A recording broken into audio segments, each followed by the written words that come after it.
আজকে আমি একই ভিডিওতে 4 ধরনের পিঠা রেসিপি নিয়ে হাজির হয়ে গেলাম। হ্যালো ভিউয়ার্স, আসসালামু আলাইকুম। Welcome back to my channel.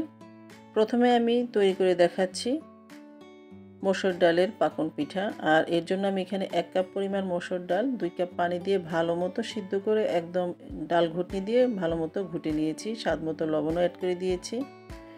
যখন এরকম একটু ঘন হয়ে যাবে তখন আমি এখানে অ্যাড করে দিয়ে দিচ্ছি 2 কাপ পরিমাণ ময়দা।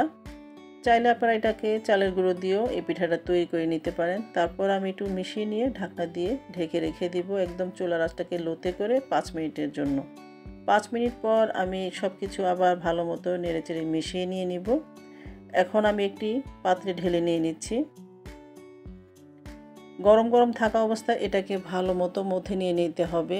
আর ঠান্ডা হলে কিন্তু এটাকে ভালো মতো ময়ান করা যাবে না। তো চেষ্টা করবেন ভালো মতো গরম গরম থাকা অবস্থায় এটাকে ভালো মতো ময়ান করে নিতে। এরপর আমি একটি বোর্ডের উপর রেখে এটাকে আরও 2-3 মিনিটের মতো এভাবে ময়ান করে নিয়ে নিচ্ছি। তারপর আমি একটা বড় রুটির মতো শেপ দিয়ে নিলাম। তারপর এটাকে আমি বেলুনি দিয়ে একটু মোটা করে একটা রুটি তৈরি করে নিব।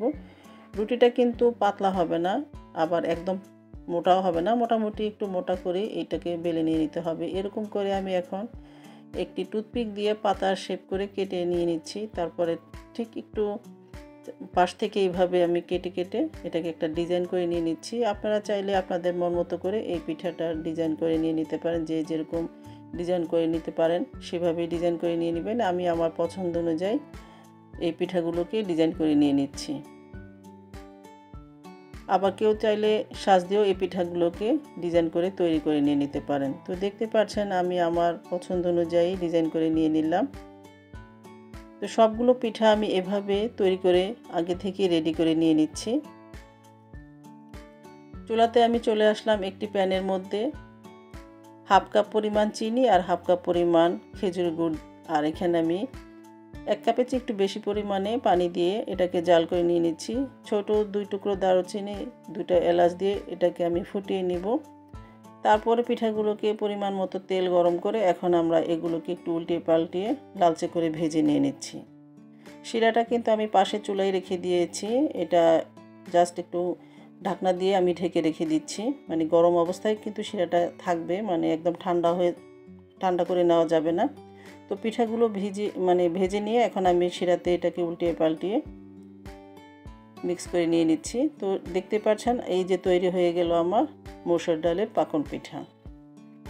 তো এইভাবে করে আপনারা পিঠাগুলো বাসায় তৈরি করে নিয়ে নিতে পারেন, নিজেও খাবেন এবং প্রিয়জনদের খাওয়াবেন।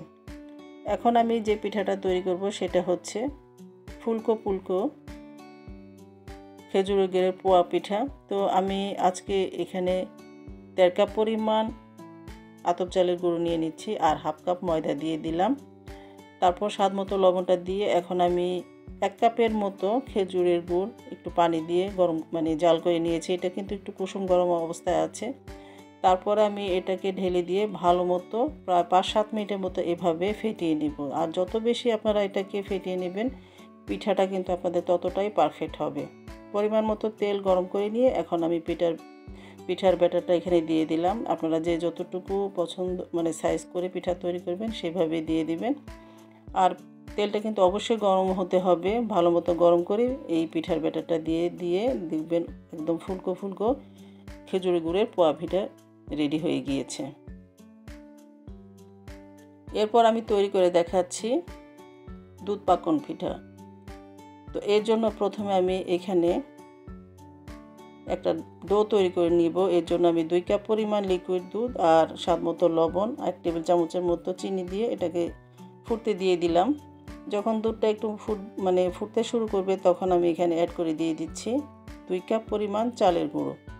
আর আমি এখানে 1/2 কাপের মতো ময়দা দিয়ে দিচ্ছি। চাইলে আপনারা ময়দা দিয়েও এই পিঠাটা তৈরি করে নিয়ে নিতে পারেন। তারপরে নেড়েচেড়ে মিশিয়ে নিয়ে 5 মিনিটের মতো এটাকে একদম লোতে করে চুলার আঁচটাকে রেখে দিয়ে দিলাম। তারপর দেখতে পাচ্ছেন আমার ডোটাকে আমি একটি পাত্রে ঢেলে নিয়ে এখন গরম গরম অবস্থায় এটাকে আমরা মথে নিয়ে নিচ্ছি। আমি একটি ডিম ভেঙে নিয়ে নিলাম। এখন আমি এই ডোয়ের মধ্যে দিয়ে দিব। তবে আপনাদের হয়তো কম বা বেশি লাগতে পারে, ডিমটা একটা ডিমও লাগতে পারে বা এর চেয়ে কম লাগতে পারে। তো আমার এখানে একটা ডিমই লেগেছে। তারপর আমি 1 টেবিল চামচের মতো তেল দিয়ে এখন আমি ডোটাকে ভালো মতো মথে নিয়ে নিয়েছি। এর থেকে আমি ছোট ছোট করে লেচি কেটে নিয়ে নেব। তারপর লেচিগুলোকে আমি একটু লম্বা শেপ দিয়ে নিয়ে নিচ্ছি। সবগুলোকে আমি এভাবে আগে থেকে রেডি করে নিব। নতুন একটা চিরুনি নিয়ে নিলাম আর এটার মধ্যে সামান্য পরিমাণ তেল মাখিয়ে নিয়ে জাস্ট চিরুনির মধ্যে এরকম করে একটু চ্যাপটা করে দিয়ে এক পাশ থেকে ফোল্ড করলে কিন্তু সুন্দর মতো একটা ডিজাইন তৈরি করে নেওয়া হয়ে যাবে। চাইলে আপনারা যে কোনো সাজ দিয়েও এই পিঠাটা ডিজাইন করে নিয়ে নিতে পারেন। তো দেখতে পাচ্ছেন আমি সবগুলো পিঠা রেডি করে নিয়েছি। এরপর আমি চলে যাচ্ছি চুলাতে। পরিমাণ মতো তেল গরম করে এখন আমি একে একে পিঠাগুলো এখানে দিয়ে দিচ্ছি। তারপর আমরা পিঠাগুলোকে উল্টিয়ে পাল্টিয়ে আমাদের মন মতো করে আমরা পিঠাগুলো ভেজে নিব। কেউ একটু হালকা করে ভেজে নিয়ে নিতে পারেন, আবার কেউ চাইলে আমার মতো একটু ব্রাউন করে ভেজে নিয়ে নিতে পারেন। তো এইভাবে করে আমি সবগুলো পিঠা ভেজে নিয়ে নিচ্ছি। তো শিরা তৈরি করার জন্য আমি চলে আসলাম। আমি প্রথমে এখানে 1 লিটার পরিমাণ দুধ আর 1 কাপ পরিমাণ চিনি, 2 টুকরো দারুচিনি, 2টা এলাচ দিয়ে আমি দুধটাকে ভালো মতো ফুটিয়ে নিলাম। সামান্য পরিমাণে একটু লবণ অ্যাড করে দিয়েছি। যখন দুধটা ফুটবে তখন আমরা চুলাটাকে অফ করে দিয়ে এখন সবগুলো পিঠা আমি এখানে দিয়ে দিচ্ছি। এখন কিন্তু আর এটাকে জাল করে নেওয়ার প্রয়োজন নেই। এটাকে আমরা 2 ঘন্টার জন্য রেস্টে রেখে দিব। এর মধ্যে কিন্তু আমাদের তৈরি করে নেওয়া হয়ে যাবে দুধ পাকন পিঠা। অসম্ভব টেস্টি, বাসায় তৈরি করে খেলে নিজেরাই এর স্বাদ কখনোই ভুলতে পারবেন না। এরপর আমরা তৈরি করব 2 ধরনের চিতই পিঠা। আমি এখন এখানে ঝাল ঝাল চিতই পিঠা আর একটা নর্মাল পিঠা মানে চিতই পিঠার তৈরি করে দেখাচ্ছি। প্রথমে আমরা 2 কাপ পরিমাণ নর্মাল ভাতের চাল আমরা এখানে একটি বাটিতে নিয়ে নিলাম। এটাকে ভালো মতো ধুয়ে পরিষ্কার করে পর্যাপ্ত পরিমাণ পানি দিয়ে ওভারনাইট এটাকে ভিজিয়ে রাখব।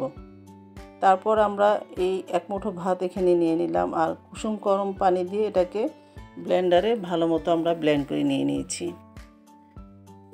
এই ব্যাটার থেকে আমি অর্ধেকটা পরিমাণ ব্যাটারের মধ্যে কিছু ধনিয়া পাতা, 2 কোয়া রসুন আর 2টা কাঁচামরিচ দিয়ে আবার ব্লেন্ড করে নিয়ে নিব। আমরা 2 ধরনের পিঠা আজকে এখানে রেডি করে নিচ্ছি। তো দেখতে পাচ্ছেন একটা ঝাল চিতই পিঠার জন্য ব্যাটার নিয়ে নিলাম আর নর্মাল চিতই পিঠার জন্য রেখে দিলাম। তো প্রথমে ঝাল চিতই পিঠাটা রেডি করে নিচ্ছি।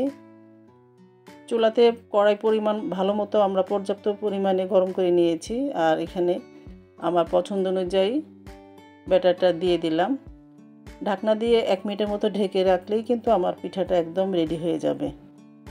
একইভাবে আমরা নর্মাল যে সাদা চিতই পিঠা সেটাও আমি একইভাবে রেডি করে নিয়েছি। দেখতে পাচ্ছেন 2 ধরনের পিঠাই আমার রেডি করে নেওয়া হয়ে গিয়েছে। তো একই ভিডিওতে আমি আজকে 4 ধরনের পিঠার রেসিপি শেয়ার করলাম। আশা করছি সবার কাছে ভালো লেগেছে। ভালো লাগলে লাইক, কমেন্ট, শেয়ার করবেন। আল্লাহ হাফেজ।